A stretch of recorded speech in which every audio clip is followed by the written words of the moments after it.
가지고 있으면 내 짐, 맡기면 주님의 짐입니다. 이렇게 인사하겠습니다. 가지고 있으면 내 짐, 맡기면 주님의 짐입니다. 할렐루야. 맡기고 삽시다. 할렐루야. 이 세상을 살아가는 모두들 크고 작은 염려와 근심과 걱정을 가지고 살아갑니다. 예외는 없어요. 미국의 대통령이라 그래서 염려와 근심과 걱정이 없겠지 이렇게 생각할 수도 있지만, 옛말에 천석지기는 천가지 걱정을, 만석지기는 만 가지 걱정이라는 말씀이 있어요. 그것처럼 트럼프 대통령일수록 더 근심과 염려와 걱정이 많은 거예요, 여러분. 마찬가지입니다. 오늘 본문에 예수님께서 하나님의 자녀들에게 왜 염려하지 말라고 말씀하셨습니까? 지난 시간 말씀드린 것처럼 내가 염려한다고 해서 내가 처한 상황과 처지가 조금 더 변하지 않기 때문입니다. 그래서 예수님께서 지난 시간에 27절에 염려함으로 그 키를 한 자라도 더할 수 있나? 키는 우리가 생각하는 그 키도 맞습니다. 그런데 원문에 찾아보니까 그 키는 목숨과 생명을 뜻하는 거예요. 우리가 걱정한다 그래서 생명이 연장되는 것도 아니고, 우리가 걱정한다고 해서 또 일찍 죽는 것도 아닙니다. 이 생복사화는, 생명은 하나님의 손안에 있는 거예요. 하나님이 주관하시는 것입니다. 인간의 영역이 아닙니다, 그것은. 그래서 오히려 염려하면 염려할수록 우리의 영혼이 파괴되고 사단이 들어올 수 있는 틈을 주게 되는 것입니다. 그래서 지난 시간 말씀드린 것처럼 우리가 염려하면 염려할수록 우리의 영혼은 파괴되고 또 사탄에게 틈을 내주는 무서운 적이 염려라고 말씀드렸습니다. 그래서 염려는 인류 최고의 적이요, 사탄이 쓰는 강력한 무기가 이 염려입니다. 또 염려는 전염성이 강해요. 전염성이. 그래서 염려하는 자가 있는 곳마다 염려가 전염돼 버립니다. 가정에서도 그렇고 일터에서도 그렇고 세상에서도 사회에서도 교회에서도 염려하는 자들 주변에 보면 똑같은 사람들이 모이게 돼요. 똑같은 사람이 모이는 게 아니라 이 염려가 기하급수적으로 만나는 사람들에게 전파하고 또 이게 전염성을 가지는 것입니다. 그래서 예수님께서 우리를 사랑하셔서 염려하지 말라고 명령하셨어요. 예수님께서 명령하신 것이니까 반드시 우리가 그 말씀에 순종해야 되는 거예요. 어떻게 순종해야 되나? 그 염려와 근심과 걱정을 우리의 기도 제목으로 삼아서 점점 그것을 주님께 가지고 나와서 맡기고 포기하고 주님께 내어드리면 내어드릴수록 주님이 주시는 평안과 자유를 우리가 누릴 수가 있는 것입니다. 그래서 빌립보서 4장 6절부터 7절에 이렇게 말씀하셨어요. 같이 한번 보겠습니다. 아무것도 염려하지 말고 다만 모든 일에 기도와 간구로 너희 구할 것을 감사함으로 하나님께 아뢰라. 그리하면 모든 지각에 뛰어난 하나님의 평강이 그리스도 예수 안에서 너의 마음과 생각을 지키시리라. 저와 여러분의 염려와 근심과 걱정을 기도 제목 삼으셔서 하나님께 애쓰고 몸부림치고 나오셔서 하늘의 위로와 평안을 누리시는 저와 여러분 되시기를 예수님의 이름으로 축원드립니다. 오늘 본문 말씀에 예수님께서 염려하지 말라고 명령하신 것처럼 염려와 근심과 걱정으로부터 우리가 어떻게 자유할 수가 있는가? 두 번째 시간으로 믿는 만큼 염려로부터 우리가 자유할 수가 있습니다. 25절 같이 한번 읽어보겠습니다.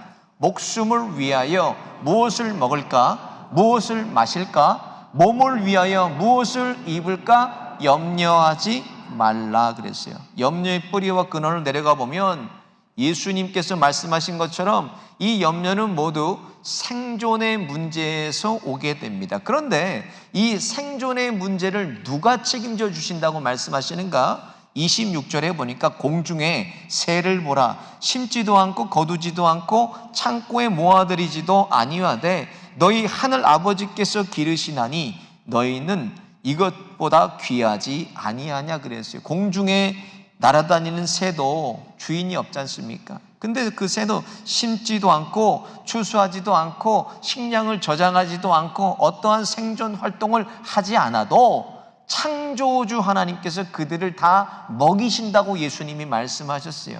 그래서 30절 같이 한번 읽어보겠습니다. 시작.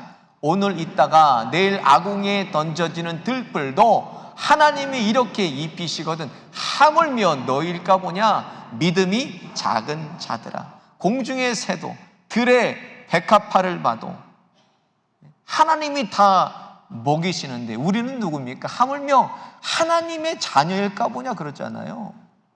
하나님이 우리의 아버지신데 자녀들을 여러분 그냥 두시겠습니까? 영국이 낳은 위대한 설교가 스펄전 목사님 계세요. 찰스 스펄전 목사님 계시는데 이분의 설교집에 보니까 이런 게 기록되어 있어요.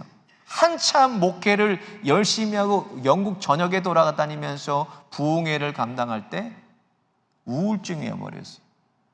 미래에 대한 염려가 생기면서 우울증이 와서 목회를 잠시 내려놨어요. 목회 활동하지 못하고 가장 왕성할 때, 그리고 집에 마당에 앉아서 이렇게 있는데 앞에서 나무에서 새가 이렇게 지저귀는 거예요. 근데 그 지저귀는 새 소리를 하나님께서 그 마음을 열어주셔서 그 소리를 들리게 하셔서 그가 마음으로 물었다는 거예요. 찰스 스펄전 목사님이, 야, 너는 매일 무엇을 먹을지, 겨울이 오면 어디에서 지낼지 너 걱정되지 않니? 물었대요, 목사님이. 근데 새가 이렇게 노래하는 것 같았어요. 목사님, 저는 농사도 짓지 않고 창고도 없지만 걱정을 하지 않아요. 온 우주 만물을 창조하신 하나님이 매일 아침 제 아침을 챙겨주시거든요. 그런데 하나님의 자녀인 목사님 얼굴이 왜 그렇게 어두우세요? 스펄전 목사님이 그 작은 새의 지저김 속에 세미한 하나님의 음성을 듣고 그 자리에서 무릎 꿇고 자신의 염려를 하나님께 회개했다 그래요. 하나님 주시는 평안이 다시 목사님께 밀려오고 목회를 힘있게 감당할 수 있었다. 이런 내용의 간증이 설교집에 실려 있습니다. 사랑하는 여러분, 우리 하나님 아버지는 어떤 하나님 아버지세요? 전지전능하신 하나님 아버지. 모든 것을 다 아시고 하나님 아버지는 불가능이 없으시다는 거. 우리 아버지는 모든 것을 다 아세요. 모든 것을 다 하실 수 있어요. 저와 여러분의 필요를 모르시겠습니까?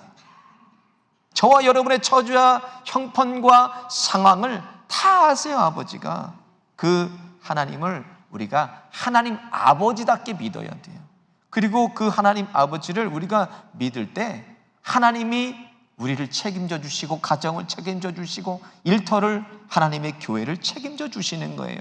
여러분 생각해 보세요. 육신의 부모도요, 내 능력과 범위 안에서 자녀들의 필요한 모든 것을 우리가 책임지지 않습니까? 하물며 전지전능하신 하나님 아버지가 저와 여러분의 모든 필요를 책임져 주지 않으시겠습니까, 여러분? 할렐루야.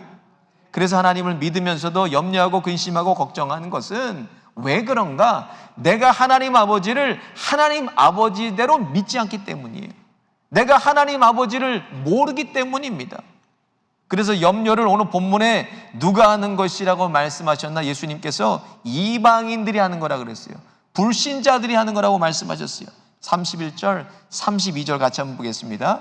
그러므로 염려하여 이르기를 무엇을 먹을까, 무엇을 마실까, 무엇을 입을까 하지 말라. 이는 다 이방인들이 구하는 것이라. 너희 하늘 아버지께서 이 모든 것이 너희에게 있어야 할 줄 아시느니라 그랬어요.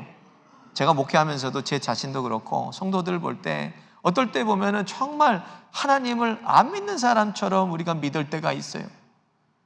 제가 전에 교육 목사란 교회에 있을 때 참 훌륭하신 안수 집사님이에요. 젊은데 여러 사람들한테 귀감이 되고 모델이 되는 그런 안수 집사님인데 점심 먹고 집에 가려고 그러는데 막내 아이가 없어져 버렸어요.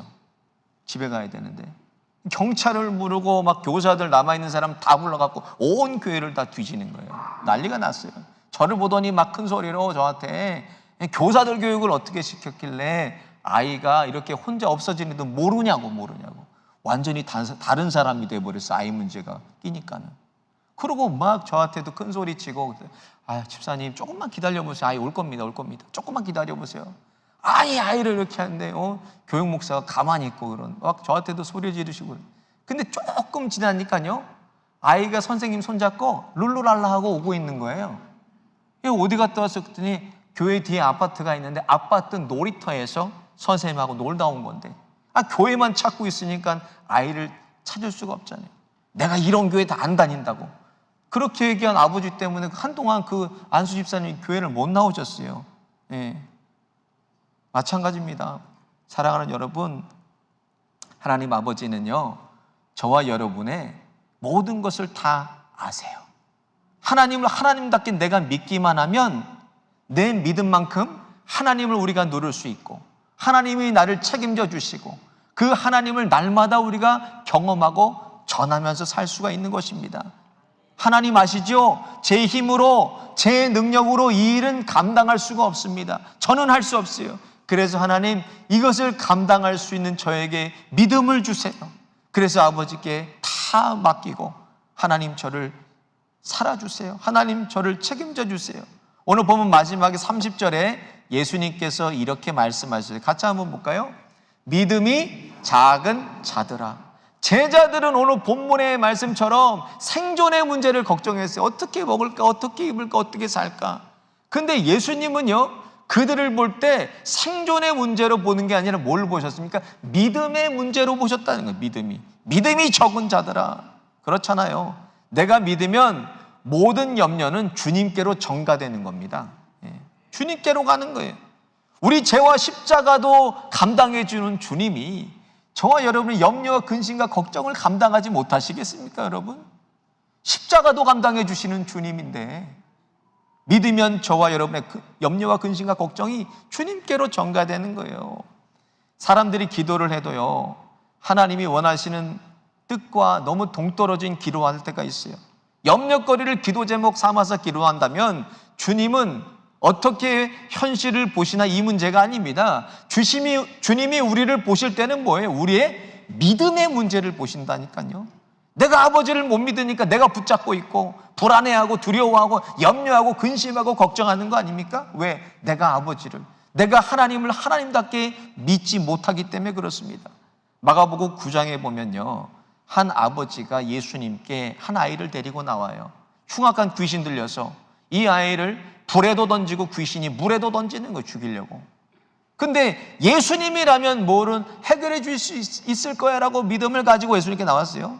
22절에 보니까 귀신이 그를 죽이려고 불과 물에 자주 던졌나이다. 그러나 무엇을 하실 수 있거든 우리를 불쌍히 여기사 도와. 예수님이라면 다 해결해 주실 수 있어라고 믿고 나왔는데 뭐라 그래요? 무엇을 하실 수 있으면. 전지전능하신 예수님이 못하실 게 어디 있습니까? 믿고 나왔으면서도 뭘 하실 수 있으면 도와주세요. 23절에 예수님께서 말씀하십니다. 할 수 있거든이 무슨 말이냐? 믿는 자에게는 능히 하지 못할 일이 없느니라 하시니라 그랬어요. 아버지가 즉시 소리 질러요. 24절 같이 볼까요?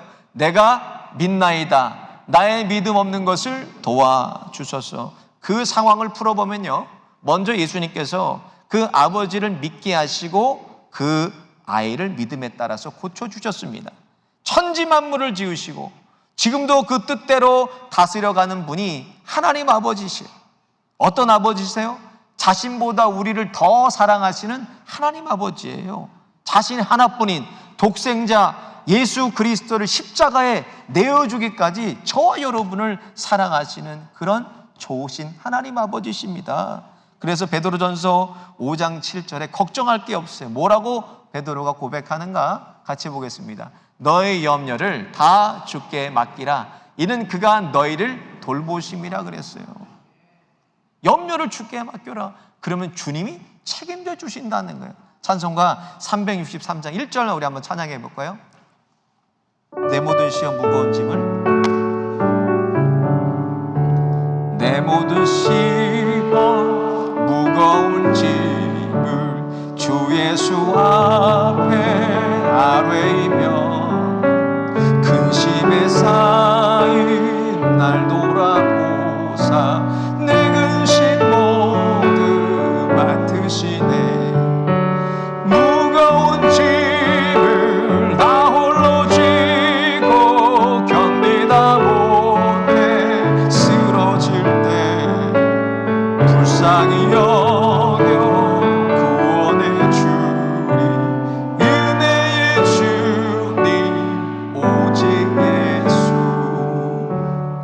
여러분의 염려, 근심, 걱정을 다 주님께 맡겨서 하나님 아버지답게 믿으시는 저와 여러분 다 되시기를 예수님의 이름으로 축원드립니다. 세 번째로, 모든 것이 따라오는 게 그리스도인이에요, 여러분. 33절 같이 한번 읽어볼까요? 시작.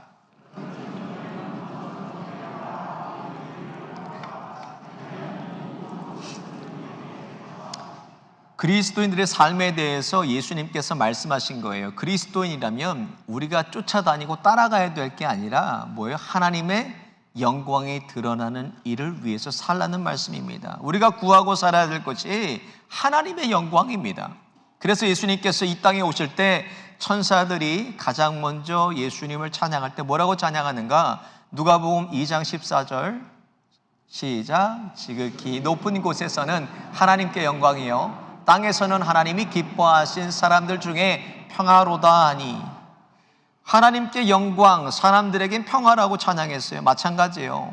세상 속을 우리가 살아갈 때 내가 먼저 쫓아다닐 것이 아니라 우리가 먼저 하나님의 영광과 사람들의 평화를 위해 살면 모든 것이 저절로 우리에게 따라오게 되어 있습니다.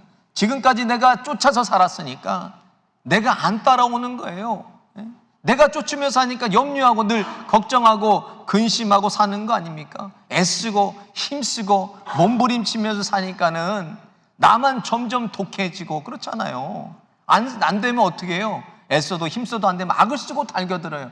근데요, 그리스도인들이 안 믿는 사람들보다 더 독해요. 우리가 왜 그런가? 다 하나님이 주셨다의 하나님이 비전입니다. 하나님이 주신 비전입니다. 그래서 그리스도인들이 점점 독해요. 저를 한번 따라해 보겠습니다. 독을 빼자. 독을 빼자. 근데 독을 빼야 되는 분이 입을 다물고 계셔서 한 번 더 하겠습니다. 독을 빼자. 독을 빼야 돼, 독을. 하나님께 맡기고 있어요. 영혼이 잘 되면 영적인 원리도 마찬가지 아닙니까? 영혼이 잘 되면 범사가 잘 되고 강건하는데 영혼이 안 돼요, 영혼이. 왜? 하나님의 영광을 위해서, 사람들의 평화를 위해서 살지를 않습니다. 늘 불편하게 하고 사람들을 가는 곳마다 조직을 깨고 그 사람만 보면 사람들이 다 피해요. 그런데 무슨 하나님의 은혜가 있고 하나님이 주시는 축복이 그 안에 있겠습니까? 하나님의 영광을 구하고 사람들 간의 화평을 위해서, 평안을 위해서 살라는 거예요. 지금까지 내가 쫓아서 살았으니까 이런 게 안 따라오는 거예요. 우리가 해야 될 오직 한 가지, 하나님의 영광을 위해서 구하고 쫓고 우리가 몸부림치면서 사는 거예요. 예수님께서 우리에게 가르쳐 주신 주기도문 보세요. 주기도문 보면 하늘에 계신 우리 아버지여, 이름이 거룩히 여김을 받으시오며 나라에 임하옵시며 하고 가장 먼저 구하는 기도가 뜻이 하늘에서 이루어진 것처럼 이 땅에도 이루어지이다, 이렇게 구하라 그랬습니다. 하나님의 뜻을 구하고 하나님의 영광을 구하고, 그것이 뭐예요? 먼저 그의 나라와 그의 의를 구하라. 그리하면 이 모든 것을 너희에게 더하시리라, 이 말씀이에요. 하나님의 영광을 구하고. 그래서 바울이 고린도전서 10장 31절에 뭐라 그랬습니까? 시작. 그런즉 너희가 먹든지 마시든지 무엇을 하든지 다 하나님의 영광을 위해 하라. 하나님을 경험하고 하나님을 맛보고 하나님을 누리고 하나님이 나를 살아주시니까 여러분, 신앙생활이 얼마나 쉽습니까? 신앙생활은 하나님을 누리는 거예요. 하나님을 맛보는 거예요. 하나님을 경험하고 나누는 게 신앙생활입니다. 그러니 염려할 게 없고, 그러니 근심할 게 없고, 그러니 걱정할 게 없는 거예요. 왜? 하나님이 우리를 살아주시니까. 이번 안식월에 제가 한국 가서 종합검진을 받았어요. 요즘 한국의 종합검진은 2시간이면 다 끝나요. 모든 항목을 다 체크했어요. 그래서 피로 암 검사하는 거 체크하고, 위, 대장 내시경, 복부 초음파, 폐 CT까지 다 찍었어요. 근데 2시간 안에 끝났는데, 사실 제가 지금도 그래요. 여기 옆구리가 계속 한 6, 7개월 아팠어요. 그래서 문진표를 한참 작성을 하는데 가장 아픈 곳이 어디입니까? 그게 있어요. 초음파 하는데. 그래서 간 쪽이 아프다고 적고, 간에 종양이나 암이 의심됩니다. 괜히 걱정을 하고 간 거예요, 저도. 근데 의사 선생님이 이제 초음파실 들어가면 껌껌하거든요. 누우라 그러더니 보시는 거, 문진표 보시는, 간이 안 좋으셔서, 간이 아프셨어요? 그래서 제가 원래 간이 안 좋은데 계속 옆구리가 아파요. 그랬더니 이렇게 보시면서 막 그러시는 거예요. 그래서 걱정이 되는 거, 혹시 이게 덜컥 암이 아닌가, 막 걱정이, 별의별 생각이 다 돼요. 근데 갑자기 옆으로 도를 안 보인다고, 옆으로 돌으세요. 그래서 옆으로 이렇게 돌았는데 하고 계속 그러시는 거예요. 그래서 왜 그래요? 그랬더니 지방간입니다. 그래서 간이 잘 안 보여요. 그러시는 거예요. 근데 하나님이 저한테 그러시는, 야 원유라, 너 나 못 믿냐? 그러시는 거예요. 네가 나를 위해서 살면 내가 너를 살아주는데, 야 너 나 못 믿냐? 하나님께 회개했어요. 이번 주에 저희 아내가 폐에 양성 종양이 있어서 그 때는 수술을 받아요. 근데 교인들이 아니까, 목사님 사모님 수술 받는데 괜찮으세요? 괜찮으세요? 어제도 물어보는데 하나도 저는 걱정이 안 돼. 왜? 하나님이 살아주실 것을 믿고 가장 좋은 것을 주실 걸 믿기 때문에 걱정이 안 돼요. 여러분 그래도 기도해 주세요. 이번 주에 이제 수요일이니까 여러분 기도해 주시기 바라요. 누가복음 12장에 보니까요, 창고를 늘리는 부자에 대한 비유가 기록되어 있습니다. 한 부자가 밭에 소출이 많아요. 그러니까 걱정하고 염려, 이거 어디다 쌌지 걱정합니다. 이 많은 곡식 어디서 쌌지? 그런데 염려한 끝에 창고를 헐고 더 크게 지어서 거기다 다 쌓아놓습니다. 그리고 스스로에게 말해요. 내 영혼아, 여러 해 쓸 물건을 많이 쌓아두었으니 평안히 쉬고 먹고 마시고 즐기자. 그때 하나님께서 말씀하십니다. 뭐라고 말씀하나 같이 보겠습니다. 누가복음 12장 20절 시작. 하나님을 이르시되 어리석은 자여, 오늘 밤에 내 영혼을 도로 찾으리니 그러면 내 준비한 것이 누구의 것이 되겠느냐 그러셨어요. 부자의 염려는 돈이 많잖아요. 그러니까 이걸 어디다 쌓아두고 살까 염려했어요. 그의 시선과 모든 노력은 기록된 것처럼 내 창고, 내 돈, 내 즐거움, 내 미래에만 맞추고 살았습니다. 하나님의 나라는 구해보지도 못하고 하나님의 영광과 모든 사람들과 평안은 나눠보지도 못하고 인생이 허망한 결론으로 끝나버렸습니다. 그리스도인들의 미래를 보장하는 것은 큰 창고가 아닙니다. 쌓여있는 돈이 아니고 쌓여있는 내 통장의 잔고가 아닙니다. 건강도 아닙니다. 우리의 삶의 가장 중요한 우선순위가 무엇인가? 생명의 주관자 되시는 하나님의 영광을 구하고 사람들과의 평화와 화평을 나누면서 사는 것입니다. 저와 여러분도 누구의 삶 가운데는 거친 파도가 향해서 오고 있을 수 있어요. 거센 풍랑도 일어나는 환경 속에서 있을 수 있습니다. 모든 상황 속에서도 가장 먼저 우리가 구해야 될 것은 하나님의 영광을 구하고 사람들과의 평화를 위해 살면 전지전능하신 하나님 아버지께서 저와 여러분의 모든 필요를 채워주실 것입니다. 하나님을 하나님답게 믿고 거친 파도와 이 거친 풍랑 속에도 우리를 보호하시고 지키시고 우리를 위해서 싸우시는 하나님의 손을 붙잡고 힘차게 전진해 가시는 저와 여러분 되시기를 예수님의 이름으로 축원드립니다.